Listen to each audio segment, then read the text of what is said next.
내가 주님을 버렸나이다. 찬양대의 가사입니다.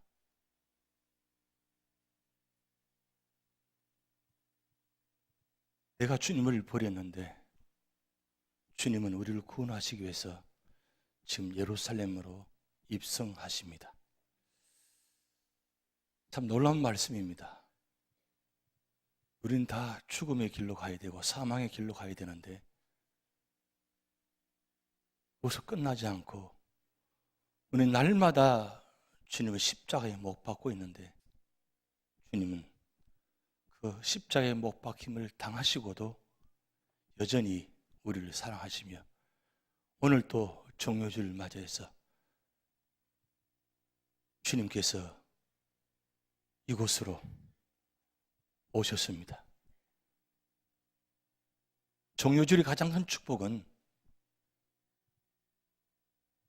우리를 구원하시기 위해서 승리의 입성이라는 겁니다.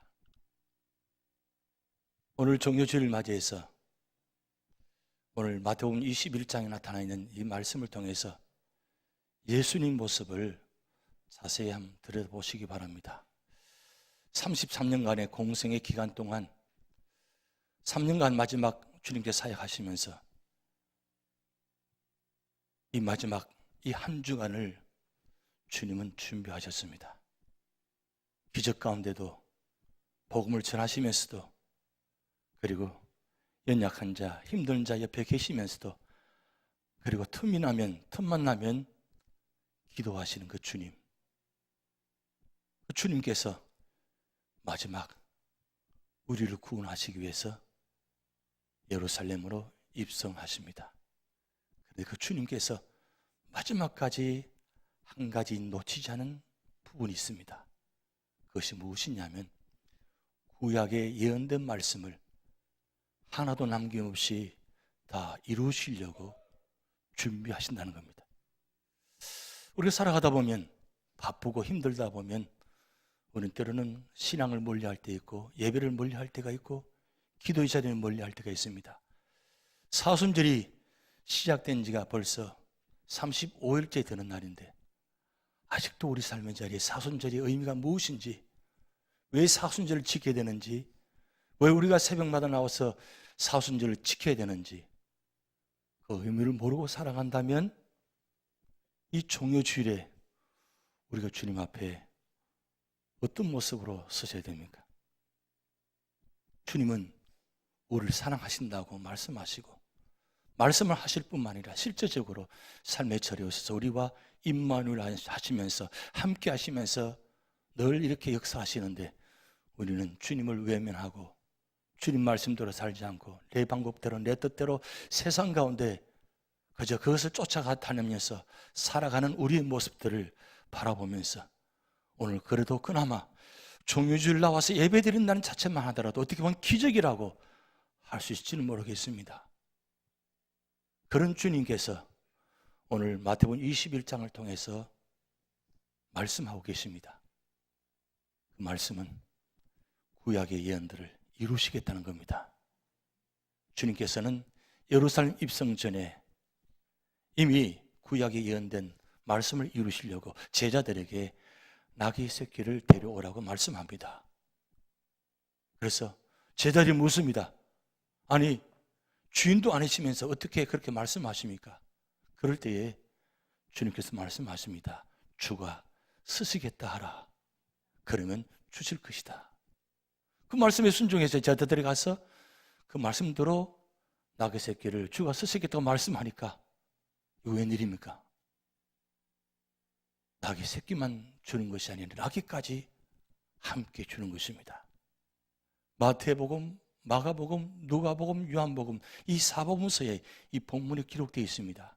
근데 유독히 마태복음은 나귀와 나귀 새끼를 드렸다고 기록되어 있습니다.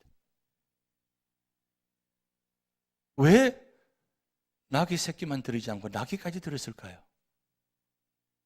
분명히 구약에 예언된 내용은 나귀 새끼를 타셨다고 했습니다. 그러면 나귀 새끼보다는 나귀를 타야 되지 않습니까? 어미 나귀. 타야 되지 않습니까? 그런데 그렇게 하지 아니하시고 낙의 새끼를 타신 이유가 무엇입니까? 그것은 구약의 이사야 62장 11절 말씀에 이렇게 말씀 기록되어 있습니다. 시온 딸에게 이르기를 내 왕이 내게 임하나니 그는 겸손하여 낙이 곧 멍에매는 짐승의 새끼를 타도다 하라 하였느니라. 5절 말씀인데 이사야 62장 11절 말씀에 이렇게 기록되어 있습니다. 여호와께서 땅 끝까지 선포하시되 너희는 딸 시온에게 이르래라. 보라 내 구원이 이르렀느니라. 보라 상급이 그에게 있고 보응이 그 앞에 있느니라 하셨느니라. 너희는 딸 시온에게 이르라. 보라 내 구원이 이르렀느니라. 예수님께서 예루살렘에 입성하는 그 장면이 바로 구원에 이르게 되는 장면입니다. 그리고 스가랴 9장 9절 말씀에 시온에 따라 크게 기뻐할지어다 예루살렘에 따라 즐거이 부를지어다 보라 내 왕이 내게 임하시나니 그는 공의로우시며 구원을 베푸시며 겸손하여서 나귀를 타시나니 나귀의 작은 것 곧 나귀 새끼니라.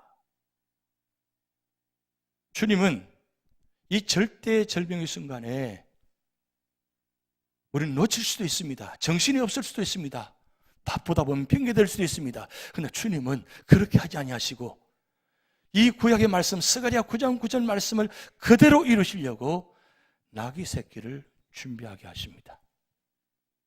그런데 나귀 새끼만 있어도 되잖아요. 나귀까지 같이 있은 이유가 무엇입니까? 여기에 중요한 의미가 있습니다.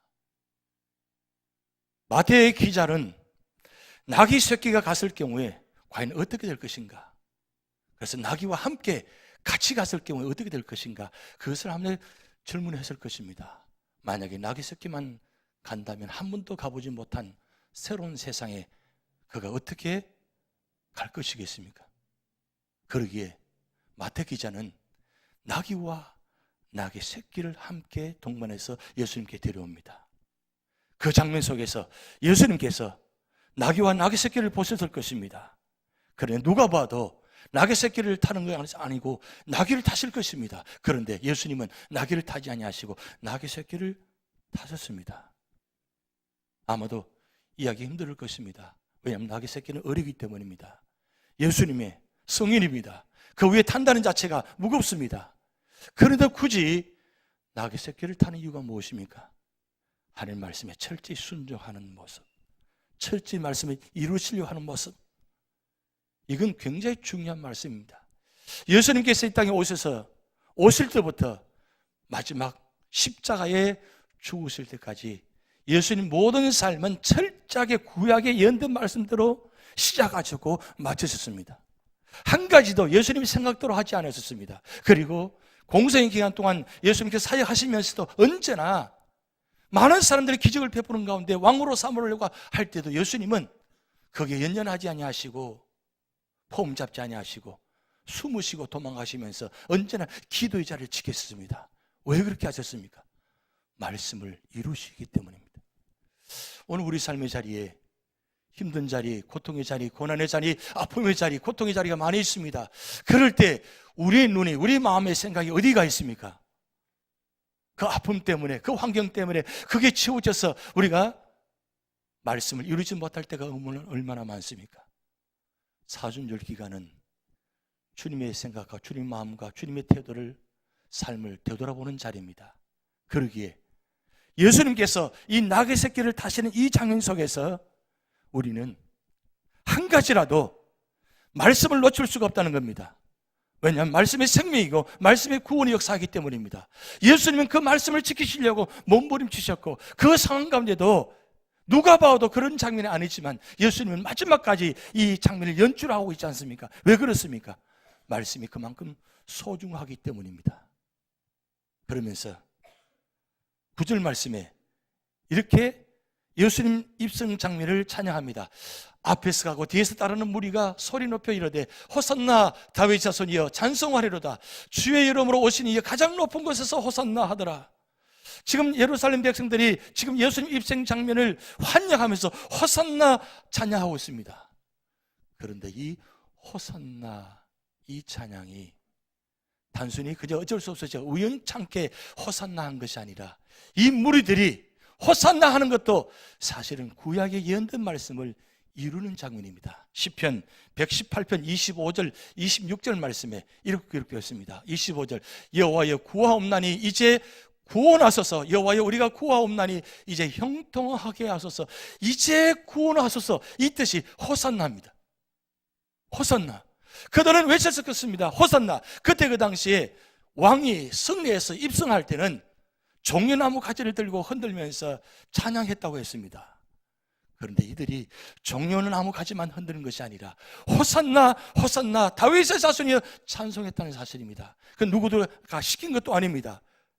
그들이 자원적으로 예수님 입성 장면을 보면서 환영하는 장면입니다. 그런데 그런 장면 가운데도 하나님께서는 그들 무리 가운데서 감동시켜서 호산나 하게 하셨다는 사실입니다. 예수님만 말씀을 성취하신 것이 아니라 이 무리들 가운데도 하나님은 말씀을 성취케 하시는 이 장면. 그러면서 26절 말씀에 여호와의 이름으로 오는 자가 여호와의 이름으로 오는 자가 바로 이 장면. 여호와의 이름으로 오는 자가 누구십니까? 바로 예수 그리스도입니다. 여호와의 이름으로 오는 자가 복이 있으며 우리가 여호와의 집에서 너희를 축복하였도다. 결국 예루살렘 성을 입성하는 장면 속에서 우리는 바라볼 수 있는 것은 왜 그들이 환영한 것입니까? 주님께서 오셔야만 예루살렘 성이 축복받기 때문입니다. 그런데 그들이 찬양하는 이 호산나, 성경에서 역사하셔서 감동 감화시게 하셔서 그들이 호산나 찬송했지만 그들의 호산나 의미가 진정한 의미가 아니었다는 사실입니다. 왜냐하면 그때 그 당시에 이스라엘은 로마 압제하에 있었기 때문입니다. 식민자에 있었습니다. 우리나라가 36년간 식민자에 있으면서 얼마나 많은 고통을 당했습니까? 이름까지 빼앗기고 언어까지 빼앗기면서 얼마나 많은 고통을 당했습니까? 마찬가지입니다. 지금 이스라엘 백성들은 로마의 압제에 있으면서 그 긴 세월 동안 많은 수많은 압제 가운데 있었습니다. 그래서 혹여나 메시아가 오지 않을까, 그래서 구약에 예언된 말씀대로 혹시나 메시아가 오지 않을까 기대하고 있었는데 예수님께서 오셔서 3년 동안 공생기간 동안 많은 기적을 베푸십니다. 그들이 생각합니다. 과연 예수가 메시아일 것이다. 그런데 그 메시아일 것이라는 생각을 가졌는데 예수님께서 예루살렘 성으로 입성하십니다. 그러니까 모든 사람들이 야, 예수가 메시아이시다.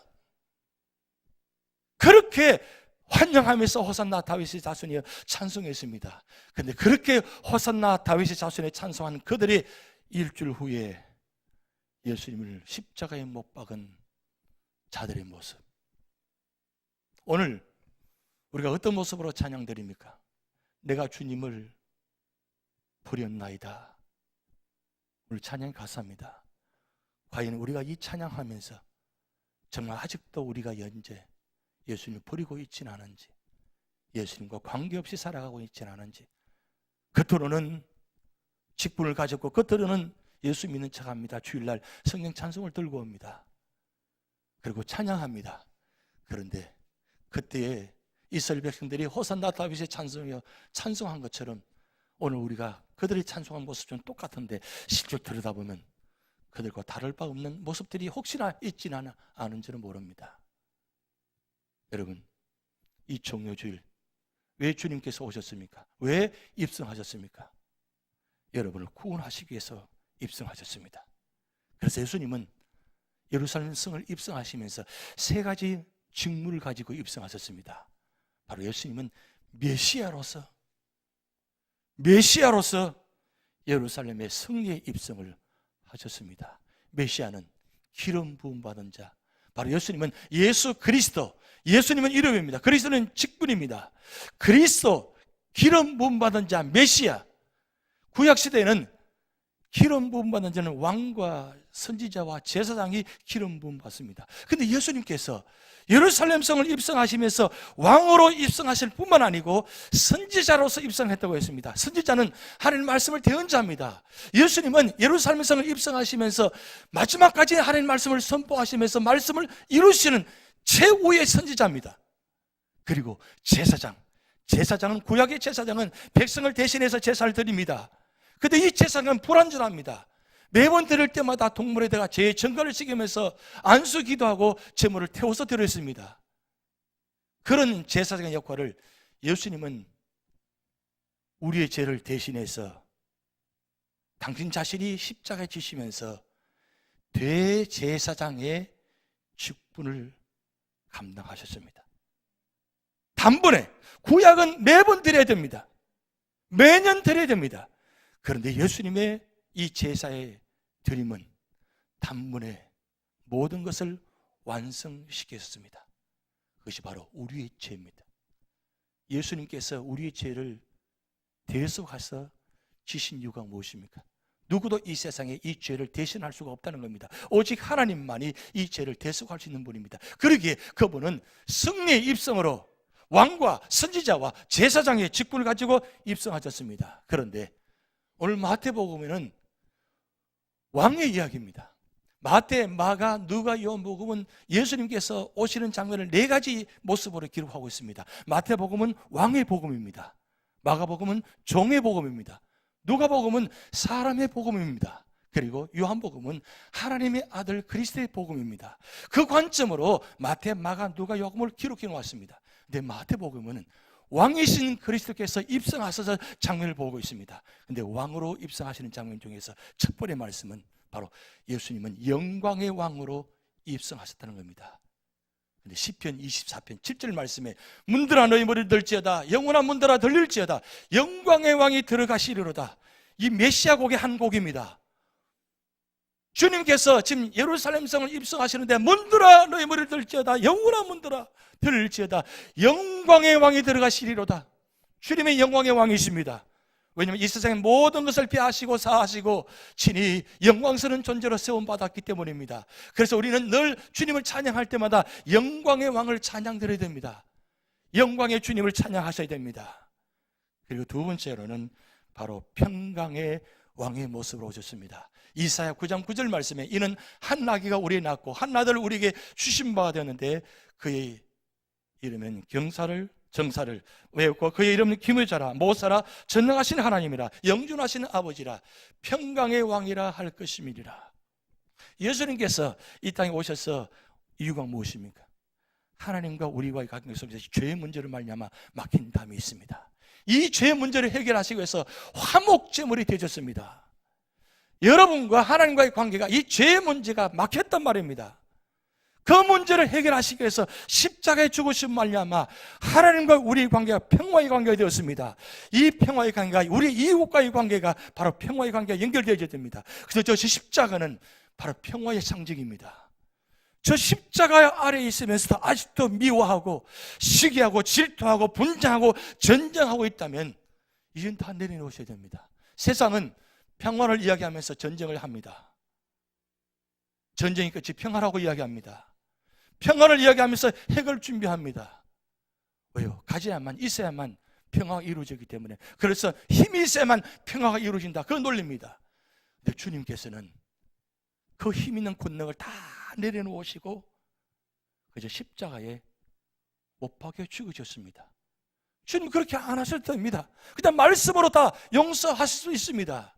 근데 그렇게 하지 아니하시고 자기 자신의 모든 걸 다 내려놓으시고 십자가에 죽으심을 말미암아 하나님과 나와의 관계를 그렇게 할 수밖에 없기 때문에 그렇게라도 해야만 하나님과 나와의 관계가 평화의 관계가 되기 때문입니다.